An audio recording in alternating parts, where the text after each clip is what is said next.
இப்ப நான் சொல்றத கொஞ்சம் கற்பனை பண்ணி பாருங்க. உங்க வீட்ல யாராவது இறந்திருப்பாங்க. அவங்க கிட்ட இருந்து சில வாரம் கழிச்சு உங்களுக்கு ஒரு கால் வருது. நீங்க எடுத்து பேசும்போது, அவங்க வாய்ஸ்ல யாரோ பேசுறாங்க அப்படின்னா, உங்களோட மனநெலைமை எப்படி இருக்கும்? சேம் எக்ஸாக்ட் சிச்சுவேஷன் ஜப்பான்ல ரியலா நடந்திருக்கு. அத பத்தின கதை தான் இது. 2011ல ஜப்பான்ல நடந்த மேசிவ் சுனாமில இறந்த தௌசண்ட்ஸ் ஆஃப் பீப்பிள் அவங்க உயிரை விட்டாங்க. ஆஃப்டர் ஃபியூ வீக்ஸ் சில பேர் ஒரு ஸ்ட்ரேஞ்ச் ஃபோன் கால் ரிசீவ் பண்ண ஆரம்பிச்சாங்க. காலர் ஐடியில ஆல்ரெடி இறந்து போனவங்களோட நேம் தான் வந்தது. அப்பா, அம்மா, ஹஸ்பண்ட், ஒய்ஃப் இந்த மாதிரி இறந்து போனவங்க கிட்ட இருந்து அகைன் கால் வந்தது.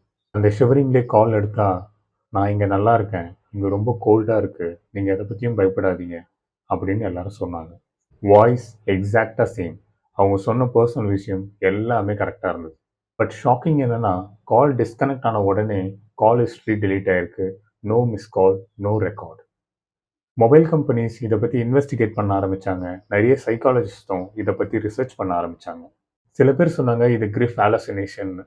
பட் கொஸ்டின் இதுதான், different peoples different places but same experience, same type of phone calls. இன்னைக்கு வரைக்கும் இதை எக்ஸ்பிளைன் பண்ண ப்ராப்பர் ஆன்சரே யாருக்கும் கிடைக்கல. அது மைண்டோட வேலையா இல்லை சம் மெசேஜஸ் நெவர் ரியலி ஸ்டாப்பான்னு இப்போ வரைக்கும் தெரியல. நீங்கள் இதை பற்றி என்ன நினைக்கிறீங்கன்றத கமெண்ட்ஸ் சொல்லுங்கள். டெய்லி இந்த மாதிரி வீடியோஸ் வேணும்னா என் சேனலை சப்ஸ்கிரைப் பண்ணுங்கள். I'll see you tomorrow in the next video. Bye-bye.